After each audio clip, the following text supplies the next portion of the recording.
Hey guys, welcome back to my YouTube channel unique classes. आप सभी का स्वागत है मेरे यूट्यूब चैनल यूनिक क्लासेस में।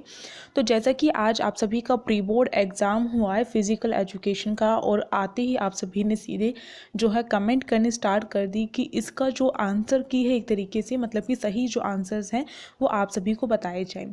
तो इसको लेकर मेरे को जो ये क्वेश्चन पेपर है ये कुछ बच्चों ने सेंड किया था, जिसमें से जो अंशिक गुप्ता है उनका बहुत बहुत शुक्रिया, उन्होंने पीडीएफ बनाकर शेयर की।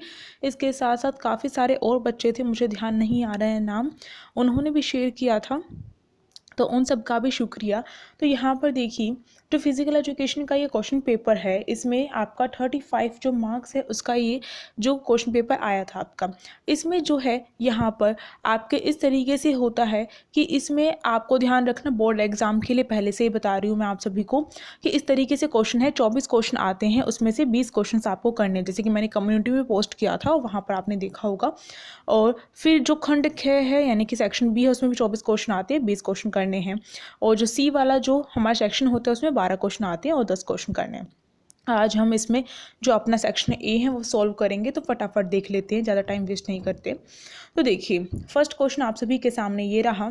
जो सेक्शन ए है उसका फर्स्ट क्वेश्चन है कि एनीमिया यानी कि रक्त की जो कमी है, रोग किस विटामिन की कमी से होता है। तो अगर मैं सही बताऊं, सच्ची बताऊं, तो अगर मैंने जैसे ही आपका ये क्वेश्चन पेपर देखा, वैसे ही क्या है, मेरे दिमाग में एकदम से जो है ये सारी चीज़ें देखने के बाद ऐसा लगा कि जो चीज़ें जितने ज़्यादा एमसीक्यूज़ मैंने करवाए हैं वो बहुत ज़्यादा हेल्पफुल भी रही आप सभी के लिए। और साथ साथ आप सभी का कहना भी यही था, कमेंट में आप सभी ने आकर बताया कि आपका एग्ज़ाम कैसा गया।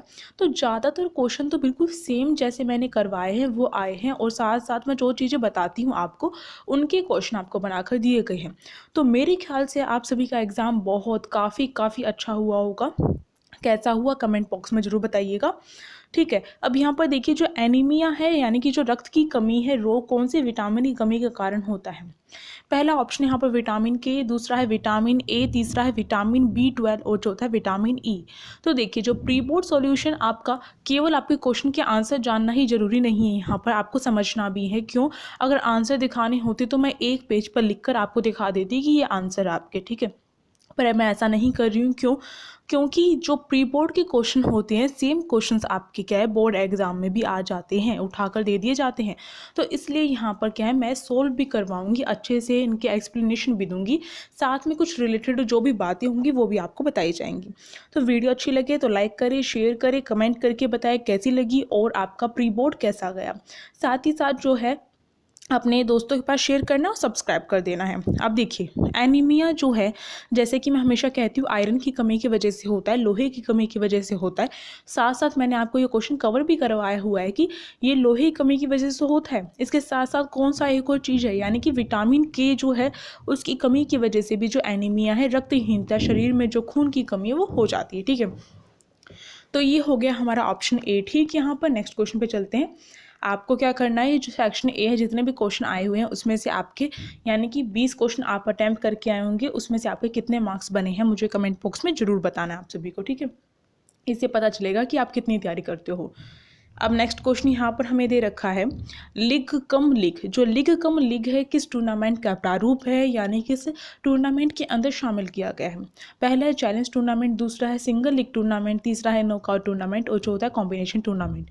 अगर आपको याद हो तो हमने क्या किया था, जो कम्युनिटी है, जब मैंने उसमें कुछ क्वेश्चन डालने शुरू कर दिए थे तो उसमें मैंने ये सेम क्वेश्चन डाला था। ठीक है, जिसका आप सभी का आंसर गलत भी आया था, तो मैंने बताया था कि इसका क्या है, आप सभी सोच रहे थे कि लीग टूर्नामेंट इसका सही आंसर होगा, तो मैंने वहाँ पर बताया था। साथ ही साथ जो सेकंड चैप्टर के एमसीक्यूज़ की वीडियो है, जिसमें 50 प्लस एमसीक्यूज़ है, तो उसमें भी ये क्वेश्चन कवर करवाया गया था। सारे ज़्यादातर क्वेश्चन कवर करवाए गए हैं, तो इसलिए हार्ड पेपर तो मुझे बिल्कुल भी नहीं लगा आपका ये देखने में। जैसा कि मैंने सेक्शन ए देखा, अभी तक मैंने सेक्शन बी आपका इतना नहीं देखा है, थोड़ा वो देखा था। तो लीग कम लीग जो है टूर्नामेंट, वो किस प्रारूप का, किसके टूर्नामेंट के अंदर है, तो ये आपका कॉम्बिनेशन टूर्नामेंट के अंदर, आपको ध्यान रखना ऑप्शन नंबर डी ठीक हो जाएगा। तो कॉम्बिनेशन टूर्नामेंट में 4 प्रकार के टूर्नामेंट रहते हैं, league cum league, league cum knockout, और नॉकआउट कम नॉकआउट, और नॉकआउट कम लीग। ठीक है, इस तरीके से। अब देखते हैं, हम अगला देखते हैं, क्वेश्चन हमारा है अगला, यहाँ पर थर्ड वाला क्वेश्चन है। इसमें पूछा गया है कि गति के नियमों में प्रतिक्रिया का जो नियम है, ये जो नियम है आपका न्यूटन का जो लॉ है। अब आपको मुझे ये बताना है प्रतिक्रिया का जो नियम है न्यूटन का कौन सा लॉ है। न्यूटन ने 3 लॉ दिए थे, उसमें से एक जड़ता का नियम, दूसरा जो था त्वरण का नियम और तीसरा प्रतिक्रिया का नियम। मैंने बता ही दिया आपको, तीसरा प्रतिक्रिया का नियम होता है, प्रतिक्रिया जिसमें होती है, ठीक है। तो ये किसने प्रतिपादित नहीं किया, ये हमसे पूछा गया है। तो ये किसने प्रतिपादित किया है, ये जो है न्यूटन ने किया था। तो न्यूटन तो इन्होंने ऑप्शन में कहीं दिया नहीं है। वैसे तो सारे के सारे ऑप्शन गलत है आपके, पर यहाँ पर इन्होंने क्या किया, 2 ऑप्शन लिख दिए हैं डी वाले में, बी और सी दोनों। अगर हम क्या करें, किसी एक पर टिक कर देंगे तो उसका मतलब हम जो दूसरे वाला ऑप्शन है उसे गलत ठहरा रहे हैं। पर यहाँ पर जब हमें 2 ऑप्शन दे दिए जाते हैं एक साथ, और यहाँ पर तीसरा ऑप्शन हमें नहीं दिया है, तीसरा दिया है और ये बी वाला दिया है, ए वाला नहीं दिया है, तो ए वाला जो है आपका, हाँ पूरा नाम नहीं पढ़ा था, पूरा नाम इन्होंने पीछे देखो न्यूटन, तो यहाँ पर जो है ए तो ठीक हो जाएगा, तो न्यूटन ने प्रतिपादित किए थे, तो बी और सी आपका क्या हो जाएगा, यहाँ पर गलत हो जाएगा और गलत ही पूछा गया था, तो डी ऑप्शन आपका ठीक हो गया, ठीक है। अगर वॉइस में प्रॉब्लम लग रही हो तो सॉरी आप सभी के लिए, क्योंकि मेरे कल इतनी तेज़ हवा चल रही थी, तो उसकी वजह से जो है जो सर्दी जुकाम हो जाता है इस मौसम में। तो यहाँ पर 4th क्वेश्चन है हमारे सामने, बाजू मोड़ने के परीक्षण में महिलाओं के लिए भार निर्धारित है। तो जो बाजू मोड़ने का परीक्षण, जैसे ही कल रात को मैंने 12 बजे के आसपास आप सभी के लिए वीडियो डाली थी, जिसमें मैंने जितने परीक्षण थे उन सबके उद्देश्य और उन सबकी जो पिक्चर है वो दिखाए थे आप सभी को। तो जो बाजू मोड़ने का परीक्षण है, तो हमने देखा था इसमें क्या होता है, जो बाजू मोड़ने का परीक्षण है उसमें एक चीज़ अपने हाथ में लेनी पड़ती है। तो महिलाओं के लिए अलग होता है, वो उसका भार जो होता है, उसका वेट होता है वो अलग होता है, और पुरुषों के लिए अलग होता है। महिलाओं के लिए कितना है, पहला ऑप्शन है 8 पौंड, दूसरा है 3 पौंड, तीसरा है यहाँ पर 2 पौंड, और चौथा यहाँ पर है 5 पौंड। तो देखिए जो महिलाएं होती है उनके लिए 5 पौंड होता है, और जो मेल होते हैं उनके लिए कितना होता है, यानी कि जो पुरुष होते हैं उनके लिए कितना होता है, 8 पौंड वाला भार होता है। तो यहाँ पर हमारा महिलाओं का पूछा था, इसलिए हमारा यहाँ पर ये 4th वाला ऑप्शन ठीक हो जाएगा, 5 पौंड। नेक्स्ट क्वेश्चन देखते हैं। देखिए नेक्स्ट क्वेश्चन है, बॉडी मार्क्स जो इंडेक्स है आपका, उसके अनुसार मोटापा क्या है। अब यहाँ पर इन्होंने ऑप्शन दे दिए, 24.9 के स्कोर से अधिक, ठीक है। अगर इससे अधिक है तो इसका मतलब मोटापा है, इन्होंने ऐसा कहा है। अब बी वाला देखिए 29.9 स्कोर से अधिक, अब तो ये बहुत ज़्यादा होगा, तो इसका मतलब यही होगा ना हमारा। अगर आपने BMI वाला, जो मैं हमेशा आपको वो दिखाती हूँ, जो बॉक्स में लिखा हुआ होता है, वो अगर टिप्स पे याद है तो आपको सही से आ जाएगा इसका आंसर। तो ऑप्शन नंबर बी आपका ठीक हो जाएगा। नेक्स्ट क्वेश्चन पे देखते हैं। नेक्स्ट क्वेश्चन यहाँ पर है 6th वाला, भारत की प्रथम महिला ओलंपिक पदक विजेता महिला का नाम चुनिए। ये क्वेश्चन में मैंने आपको जब 5th और 6th चैप्टर करवाया था इकट्ठा, तो उसमें बताया था, तो इसका आप सभी को आंसर पता होगा आई होप। तो पहला है यहाँ पर साइना नेहवाल, दूसरा MC मैरी कॉम, तीसरा PV सिंधु, और चौथा है कर्णम मल्लेश्वरी। तो कर्णम मल्लेश्वरी इसका सही होगा, यही क्या थी, भारत की पहली महिला ओलंपिक विजेता रही है, ठीक है, जिसने पदक जीता था ओलंपिक में। तो डी ऑप्शन यहाँ पर ठीक हो गया। नेक्स्ट क्वेश्चन देख लेते हैं। नेक्स्ट है यहाँ पर 7th वाला, योजना का अर्थ किस अंतर को जोड़ना है, यानी कि कौन सा अंतर है जिसे जोड़ना है। पहला ऑप्शन यहाँ पर, अगर क्वेश्चन पढ़ रहे तो समझ में नहीं आया, अब हम ऑप्शन पढ़ेंगे तो समझ में आ जाए। कई बार क्या होता है, कुछ ऐसा लिख दिया जाता है हिंदी में समझ में नहीं आता, तो इंग्लिश का पढ़ते तो वो समझ में आ जाता है। तो ये तो आसान बात है ना कि यहाँ पर इंग्लिश का भी आपके लिए दिया हुआ है। पहला देखिए ऑप्शन है अतीत से भविष्य, दूसरा वर्तमान से भविष्य, तीसरा है अतीत से वर्तमान, और चौथा यहाँ पर दिया गया है उपरोक्त कोई नहीं। तो कौन सा ऑप्शन ठीक होगा हमारा, जब हम योजना प्लानिंग तैयार करते हैं तो हम क्या करते हैं, वर्तमान में बैठकर सोचते हैं कि भविष्य में हम ये चीज़ें करेंगे।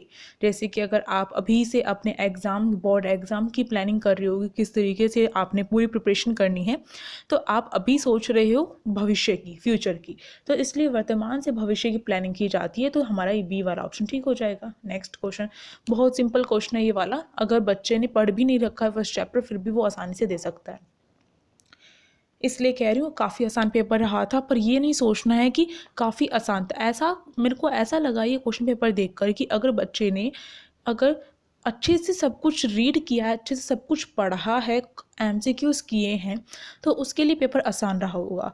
डिफ़िकल्ट क्वेश्चन भी हैं कुछ, पर ऐसा नहीं है कि पूरा पेपर ही डिफ़िकल्ट है। यानी कि अगर आप ध्यान से समझते हैं, ध्यान से पढ़ते हैं, तो वही चीज़ आपकी देख रहे हैं ये कि आपने कॉन्सेप्ट को अच्छे से क्लियर किया है या नहीं किया है। कॉन्सेप्ट ही क्लियर नहीं होगा तो मुश्किल होगा ना फिर तो। अगला क्वेश्चन है, जड़त्व का नियम जाना जाता है। तो जड़त्व का नियम किस रूप में जाना जाता है? पहला ऑप्शन है गति का पहला नियम, दूसरा यहाँ पर दे रखा है गति का दूसरा नियम, तीसरा यहाँ पर गति का तीसरा नियम और चौथा है गति का चौथा नियम। चौथा नियम तो कोई है ही नहीं, गति का न्यूटन ने 3 ही नियम दिए थे। तो यहाँ पर कौन सा ऑप्शन ठीक होगा? यहाँ पर आपका हो जाएगा ए वाला ऑप्शन ठीक, गति का पहला नियम। ठीक है, जो न्यूटन का पहला नियम है, न्यूटन का जो पहला लॉ है, लॉ ऑफ मोशन, वो आपका जड़त्व का नियम है। दूसरा जो है त्वरण का नियम है, तीसरा प्रतिक्रिया का नियम। टिप्स पे याद होने चाहिए। अगला क्वेश्चन हमारे सामने है 9th वाला। पूछा क्या है, रीढ़ की हड्डी संबंधी आसन विकृति नहीं है। तो आसन विकृति नहीं है ये पूछा गया। पहला ऑप्शन है कुबड़ पीछे को, तो कुबड़ पीछे में भी रीढ़ की हड्डी जब हमारी कुछ गड़बड़ हो जाती है जब भी तो होता है। रीढ़ की हड्डी का टेढ़ापन यानी कि स्कैलोसिस बताया गया है यहाँ पर, तो ये भी रीढ़ की हड्डी से संबंधित नाम ही आ गया रीढ़ की हड्डी। गोल कंधे, इसमें रीढ़ की हड्डी का कोई रोल नहीं, ये तो कंधे ही है ना, तो इसलिए यही ऑप्शन ठीक हो जाए क्योंकि यही पूछा गया था। नहीं, 4 देख लेते हैं, कुबड़ आगे की ओर, इसमें भी रीढ़ की हड्डी की वजह से होता है। अगला क्वेश्चन है, जैव यांत्रिकी किस विषय की शाखा है। तो जैव यांत्रिकी जो आपकी है, पहला ऑप्शन है भौतिक विज्ञान, दूसरा प्रदर्शन, तीसरा है जीव विज्ञान, चौथा यहाँ पर शरीर रचना विज्ञान। तो जो जैव यांत्रिकी है वो आपका भौतिक विज्ञान है, आपको ध्यान रखना है। तो फर्स्ट ऑप्शन आपका ठीक हो जाएगा। ठीक है, भौतिक विज्ञान के द्वारा जो शरीर की जो रचना है वो हम पढ़ते हैं इसके दौरान इस तरीके से। अब देखते हैं नेक्स्ट क्वेश्चन है यहाँ पर हमारा 11th। वसा जो कमरे में तापमान, जो कमरे में जो भी तापमान है यानी कि नॉर्मल टेम्परेचर में ठोस में होती है, ठोस पदार्थ के रूप में होती है, ऐसी वसा को क्या कहा जाता है, ये पूछा गया है। तो पहला संतृप्त वसा, दूसरा असंतृप्त वसा, तीसरा साधारण वसा और चौथा है जटिल वसा। तो अगर आपने ये वाला चैप्टर मेरा किया होगा सेकंड वाला, तो आपको पता होगा मैंने अच्छे से एक्सप्लेन किया था संतृप्त और असंतृप्त वसा के बारे में। तो एक्सप्लेनेशन भी देखो, एमसीक्यूज भी देखो, मेरा कहना यही है। ठीक है, यहाँ पर आपका कौन सा आंसर ठीक होगा? यहाँ पर आपका होगा संतृप्त वसा ठीक, यानी कि सैचुरेटेड फैट। इसका जब हमने देखा था तो हमने पढ़ा था कि संतृप्त वसा वो वसा होती है जिसमें क्या होता है, ये वसा ठोस रूप में होती है। ठीक है, तो नॉर्मल टेम्परेचर में ऐसी वसा जो ठोस रूप में होती है वो होती है संतृप्त वसा, जो तरल रूप में होती है वो होती है असंतृप्त वसा। ठीक है, तो इसलिए हमारा ऑप्शन ए यहाँ पर ठीक हो जाएगा। नेक्स्ट क्वेश्चन देख लेते हैं। देखिए नेक्स्ट यहाँ पर हमारा क्वेश्चन दिया गया है कि साइकिल पद्धति, ये आपको पता होगा लीग जो टूर्नामेंट है उसके अंदर साइकिल पद्धति होती है। तो साइकिल पद्धति द्वारा यदि टीमों की संख्या विषम है तो राउंड्स निर्धारण करने का जो सूत्र है, जो फॉर्मूला, वो क्या होगा। यानी कि टीमों की संख्या अगर विषम दी गई है, हमें ऑड दी गई है, तो राउंड्स निकालने का फॉर्मूला हमारा क्या होगा, ये हमसे यहाँ पर पूछा गया है। तो देखिए पहला ऑप्शन है टीमों की संख्या के बराबर, दूसरा टीमों की संख्या -1, तीसरा है टीमों की संख्या +1, दूसरा है 2n। तो यहाँ पर देखिए टीमों की संख्या के बराबर इसका ठीक हो जाएगा, यानी कि n, ओनली n। ठीक है, n मतलब होता है टीमों की संख्या। ठीक है, टीमों की संख्या के बराबर यानी कि जितनी टीमों की संख्या दी गई है उतने ही राउंड्स हो जाएंगे, इसका मतलब ये हुआ। तो बिल्कुल ठीक है, ये हमारा ए वाला ऑप्शन। नेक्स्ट क्वेश्चन देख लेते हैं। नेक्स्ट हमारा 13 वाला, रॉकपोर्ट 1 मील जो परीक्षण है। ठीक है, ये जो रॉकपोर्ट 1 मील परीक्षण व्यक्ति की डैश का मापन करता है। तो रॉकपोर्ट का जो 1 मील परीक्षण आपको पता होगा, हार्वर स्टेप परीक्षण और रॉकपोर्ट 1 मील परीक्षण दोनों के दोनों क्या करते हैं, जो हृदय वाहिका पुष्टि परीक्षण एक तरीके से करते हैं। ऑप्शन देखते हैं, पहला है लचक, दूसरा शक्ति, तीसरा है ऑक्सीजन का अधिकतम आयतन और चौथा है समन्वय।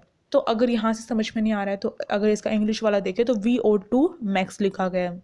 ठीक है, सॉरी, तो ये लिखा गया। तो इससे हमें साफ साफ पता चल रहा है कि रॉकपोर्ट 1 मील परीक्षण क्या करता है, इसी की तो जांच करता है। तो इसलिए हमारा ये वाला ऑप्शन ठीक हो जाएगा। ठीक है, आपको ध्यान रखना है ऑक्सीजन की जो अधिकतम आयतन है वो चेक की जाती है किसके द्वारा, रॉकपोर्ट 1 मील परीक्षण के द्वारा। नेक्स्ट क्वेश्चन देख लेते हैं। नेक्स्ट यहाँ पर हमें चित्र दिया गया है और उसके आधार पर क्वेश्चन पूछा गया है। अब यहाँ पर हमें ये जो पिक्चर दी गई है उसमें क्या है, यहाँ पर ये इस तरीके से झुका हुआ है। अब यहाँ पर ऑप्शन दिया गया है कि ये जो पिक्चर दिखाई गई है ये इसके आधार पर हमारा कौन सा ऑप्शन ठीक होगा। पहला यहाँ पर ऑप्शन कहा गया है एडक्शन, दूसरा है एबडक्शन, तीसरा फ्लेक्शन और चौथा एक्सटेंशन। तो इसका फ्लेक्शन ठीक होगा सी वाला ऑप्शन, क्योंकि फ्लेक्शन में क्या होता है कि जो शरीर के जो जोड़ होते हैं जब वो मुड़ते हैं तो उसके द्वारा क्या होता है, दो जो हड्डियाँ होती है शरीर की, उनके बीच का जो एंगल, जो कोण होता है वो कम हो जाता है।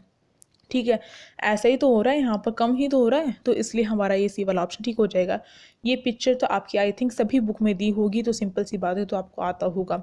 तो ये हो गया हमारा इसका ऑप्शन ये वाला, ठीक। नेक्स्ट जो है, अगर जो दृष्टिहीन जो व्यक्ति है, जो दृष्टिबाधित व्यक्ति है, ये उनके लिए होता है, आपको ठीक करके नहीं आना है, ठीक है, समझिए।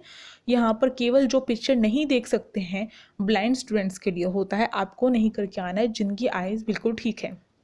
तो देखिए, ये भी करना क्यों ज़रूरी है, क्योंकि अब की बार ब्लाइंड स्टूडेंट्स के लिए डाला है, तो अगली बार आपके लिए भी दिया जा सकता है इसमें से। तो एक भी क्वेश्चन स्किप नहीं करना है, हमें सारे करते हुए चलना है। यानी कि बोर्ड जो एग्ज़ाम दे के आए हो उसमें तो स्किप करना ही है, पर सॉल्यूशन करते टाइम तो हम सारे देख सकते हैं ना। तो अगला है त्वरण का नियम जाना जाता है। तो त्वरण का नियम किस रूप में जाना जाता है, ये गति का, न्यूटन की जो गति का दिया गया जो दूसरा नियम है उसके नाम से जाना जाता है। तो ये हो गया इसका फर्स्ट वाला ऑप्शन, ठीक। नेक्स्ट क्वेश्चन देखते हैं। नेक्स्ट चित्र दिया गया है, ये पिक्चर हमें पहचाननी है। अब यहाँ पर हमने जब कल देखा था परीक्षण वाली, उसमें हमने देखा था जो पिक्चर हमारी बैक स्क्रैच वाली जो पिक्चर थी, बैक स्क्रैच परीक्षण, उसमें इस तरीके से था, तो इसलिए हमारा ये ऑप्शन ठीक हो जाएगा, ए वाला। अब हम नेक्स्ट क्वेश्चन देखते हैं। नेक्स्ट क्वेश्चन यहाँ पर ये दिया गया है, जो पिक्चर नहीं देख सकते हैं उनके लिए यहाँ पर दिया गया है कि रिकली तथा जोन्स परीक्षण मान्य है। तो पहला ऑप्शन है युवा के लिए, दूसरा है विदेशी नागरिकों के लिए, तीसरा है यहाँ पर वरिष्ठ नागरिकों के लिए, और चौथा है उपरोक्त में से कोई नहीं। तो आपका हो जाएगा ऑप्शन नंबर सी, ठीक। यहाँ यानी कि वरिष्ठ जो नागरिक हैं उनके लिए होता है रिकली और जोन्स परीक्षण, सिंपल सी बात है। अगला देखते हैं। अगला है आपका आहार का पोषक तत्व है। तो आहार का पोषक तत्व कौन सा है, पहला ऑप्शन पानी, दूसरा रेशा और फाइबर, तीसरा वसा, और चौथा है यहाँ पर ए और बी दोनों। तो जो ये है पानी हो गया, रेशा और फाइबर हो गया, ये दोनों के दोनों जो हैं आपके गैर पोषक तत्व के अंतर्गत आते हैं, पर जो वसा है वो आपकी पोषक तत्व में आते हैं, इसलिए यही ठीक हो जाएगा, सी वाला ऑप्शन। नेक्स्ट क्वेश्चन है आप सभी के सामने, ये जो आपका नया जोड़ा गया था और मैंने जब ये वाला चैप्टर आपको करवाया है 7th या फिर अब इसका नाम 6th कर दिया गया होगा, तो चैप्टर का नाम कुछ भी हो, वो था आपका परीक्षण वाला चैप्टर। तो उसमें मैंने ये पार्शियल कर्ल अप परीक्षण जो है आपको करवाया था, काफ़ी क्वेश्चन करवाए थे, और सेम वही क्वेश्चन आपका यहाँ पर उठ कर आ गया, आप देख सकते हैं खुद ही। तो मैंने कहा था ये न्यू जोड़ा गया है, तो इससे जो क्वेश्चन है वो पूछा जा सकता है, तो पूछ लिया ना। पार्शियल कर्ल अप परीक्षण से मापा जाता है, पहला है समन्वय, दूसरा है पेट की ताकत व सहन क्षमता, तीसरा है हाथों की शक्ति, और चौथा है लचक। तो इसके द्वारा उदर की शक्ति या फिर पेट, उदर को ही पेट कहा जाता है। मैंने उदर इसलिए बोला है यहाँ पर क्योंकि आपको याद रह जाएगा कि उदर को ही पेट कहा जाता है, ठीक है। तो पेट की शक्ति या फिर ताकत जो है या फिर सहन क्षमता जो है उसका मापन करना ही इसका उद्देश्य है, तो यही हो जाएगा सर, ठीक। उद्देश्य हो गया, उद्देश्य मतलब किसके लिए, मेजरमेंट के लिए तो यूज़ किया जाएगा ना, तो ये उद्देश्य हो गया इसका। और मापा किस लिए जाता है, इसी को मापने के लिए किया जाएगा।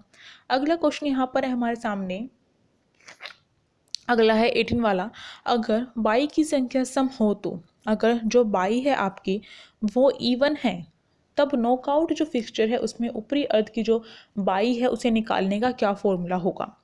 तो सम है, तो सम में आपको पता होगा जो इवन नंबर की जो बाई होती है, टीम होती है, यानी कि जो आपकी एन बी निकल कर आती है, अगर वो इवन नंबर की है तो उसके दो फॉर्मूले होते हैं। यानी कि या तो आप क्या करिए, आप बाई की जो यानी कि एन बी -1/2 करो, या फिर ऊपरी अर्ध में आप n+1/2 करो।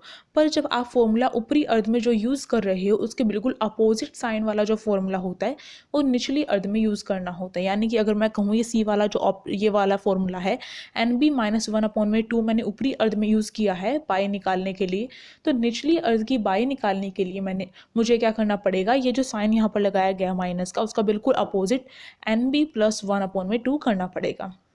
तो जो बच्चा बी ऑप्शन ठीक करके आया, जो बच्चा सी ऑप्शन ठीक करके आया है, तो ये दोनों ऑप्शन आपके ठीक होंगे। यहाँ पर क्या होता है, दोनों ही ऑप्शन आंसर की में ठीक दिखाए जाएंगे, तो चाहे कोई बी करके आया वो भी ठीक है, चाहे कोई सी करके आया वो भी आपका ऑप्शन ठीक होगा, ठीक है। अब हम नेक्स्ट क्वेश्चन चलते हैं। नेक्स्ट यहाँ पर 19 है, पूछा गया है 100 मीटर की दौड़ जो है इसमें इस प्रकार के गामक कौशल डैश सम्मिलित होते हैं। पहला स्थूल गामक विकास, दूसरा यहाँ पर सूक्ष्म गामक विकास, तीसरा यहाँ पर ऑप्शन दिया गया है हमें यहाँ पर सूक्ष्म गामक विकास, और चौथा है उपरोक्त में से कोई नहीं। तो इसका ऑप्शन ए मेरे ख्याल से ठीक होगा। तो इसका होगा स्थूल गामक विकास, क्योंकि इसमें बैठना, उठना, दौड़ना वगैरह शामिल होता है, तो इसलिए आपका ऑप्शन ए ठीक हो जाएगा यहाँ पर। अगला देखते हैं। अगला यहाँ पर हमें 20 दिया गया, दो हड्डियों के बीच की कोण की दूरी अगर अधिक हो जाती है तो उसे क्या कहा जाता है। तो अगर आपने जो है अभी फ्लैक्शन वाला ऊपर क्वेश्चन देखा था जिसमें पिक्चर दिखाई गई थी, जिसमें क्या दो हड्डियों के बीच के जो कोण होता है, जो एंगल होता है वो कम हो जाता है, वो देखा था, तो वो तो फ्लैक्शन हो गया। फ्लैक्शन के बिल्कुल अपोजिट कौन सा आता है, एक्सटेंशन होता है, ठीक है। तो एक्सटेंशन यानी कि बढ़ जाती है दूरी, एक्सटेंशन मतलब तो ये होता है ना बढ़ जाना। तो यहाँ पर एक्सटेंशन आपका ये हो जाएगा सी वाला ऑप्शन, ठीक, यानी कि दो हड्डियों के बीच में जो एंगल है उसका दूरी क्या हो जाती है, बढ़ जाती है, अधिक हो जाती है। अगला क्वेश्चन 21 वाला है, ये भी परीक्षण आपका न्यू आया था और ये मैंने कवर करवाया था। सिट व रिच परीक्षण डैश द्वारा बनाया गया है। तो सिट और रिच परीक्षण, पहला ऑप्शन है वेल्स एवं डिलन, तो यही आपका ऑप्शन ठीक हो जाएगा। इसी के द्वारा जो है विकसित किया गया था सिट व रिच परीक्षण। और आपको पता होगा ये जो सैम्पल पेपर आपका टर्म 1 का आया था उसमें भी सिट व रिच जो परीक्षण है उसको लेकर एक क्वेश्चन पूछा गया था। तो आप देख सकते हैं टॉपिक वही होता है, क्वेश्चन दूसरा दे दिया जाता है, ठीक है। एक और बात मैं एक्स्ट्रा बता देती हूँ आपको कि 1952 में विकसित किया गया था ये परीक्षण, आपको ध्यान रखें 1952 में। अगला क्वेश्चन देख लेते हैं। अगला है प्रारंभिक बाल्य जो अवस्था है उसकी आयु है। तो प्रारंभिक बाल्य अवस्था की आयु कितनी है। पहला ऑप्शन है 1 से 3 वर्ष, दूसरा है 4 से 10 वर्ष, तीसरा है वह 1 से 12 वर्ष और चौथा है 3 से 8 वर्ष। तो इसकी कितनी होगी, प्रारंभिक जो बाल्य अवस्था है उसकी 3 से 8 वर्ष होती है। तो डी ऑप्शन आपका ठीक हो जाएगा। इसके साथ मैं आपको ये एक और बात कहना चाहती हूँ, टेलीग्राम ग्रुप ज्वाइन नहीं किया तो लिंक डिस्क्रिप्शन बॉक्स में है। यूनिक क्लासेस के नाम से ग्रुप चैनल है हमारा, वहाँ पर जाकर आप ज्वाइन कर सकते हो। इंपॉर्टेंट जो भी इंफॉर्मेशन होती है सीधे आपको मिल जाती है, क्योंकि यूट्यूब पे कई बार क्या होता है वीडियो आपको नोटिफिकेशन वगैरह नहीं पहुँच पाते, तो उसको लेकर दिक्कत हो सकती है। या फिर लाइव वीडियो होती है, लाइव क्लास होती है, तो वो चीज़ें वहाँ पर इन्फॉर्म कर दी जाती है आपको, ठीक है। तो उस ग्रुप को ज्वाइन कर लो। और जो आपका इंस्टाग्राम यानी कि हमारा जो इंस्टाग्राम का जो आईडी है यूनिक क्लासेस की, उसको भी आप क्या कर सकते हो, ज्वाइन कर सकते हो, ठीक है। अब देखते हैं नेक्स्ट क्वेश्चन हमारा यहाँ पर है, देखिए 23 वाला है, प्राणम या फिर प्रत्यानन समिति का कार्य क्या है। तो मेरी अकॉर्डिंग इसका आपका ऑप्शन बी ठीक होगा। और मैं पूरी श्योरिटी तो नहीं ले रही हूँ, पर जैसा मुझे लगा, जितना मैंने देखा, सर्च किया, उसके अकॉर्डिंग मुझे बी ऑप्शन बिल्कुल ठीक लग रहा है इसका। आप सभी बता सकते हैं आपके अकॉर्डिंग कौन सा ऑप्शन ठीक होगा। और नेक्स्ट पेज बिल्कुल ब्लर है, पर यहाँ पर जो 24 वाला क्वेश्चन है मेरे को ये रीड करके मतलब कि ज़्यादा ही आंखें गड़ाई, तो मुझे पता चल गया है कि यहाँ पर क्या दिया गया है। यहाँ पर पूछा गया है किसी भी क्रिया के कारण या फिर स्थिति के कारण अगर क्या हो रहा है, मुद्रा के कारण यानी गलत मुद्रा हो जा रही है, तो उसकी वजह से क्या हो सकता है। तो आपका थर्ड वाला सी वाला ऑप्शन ठीक हो जाएगा, आसन संबंधी विकृति हो सकती है, तो सी ऑप्शन आपका ठीक हो गया। तो सेक्शन ए यहाँ पर कंप्लीट होता है आपका। और अब जो है हम नेक्स्ट पार्ट जब भी आएगा, मतलब कि जल्द ही डालने की कोशिश करूँगी मैं पूरी। तो आप सभी क्या करें, इतने तैयारी करते रहें। और भी प्री बोर्ड हैं, आप उनकी वीडियोस देख सकते हो, अपनी तैयारी कर सकते हो। कहीं पे कोई कन्फ्यूज़न है तो आप मुझे कमेंट बॉक्स में फ्रीली बोल सकते हो, ठीक है। तो अब हम मिलेंगे नेक्स्ट क्लास में, तब तक के लिए टेक केयर। और हाँ, अगर किसी का इकोनॉमिक्स का एग्ज़ाम है तो उसकी प्रिपरेशन करवाई जाती है, तो आप उसे भी देख सकते हो। तो अब हम मिलेंगे नेक्स्ट क्लास में, तब तक के लिए take care, bye bye, thank you so much.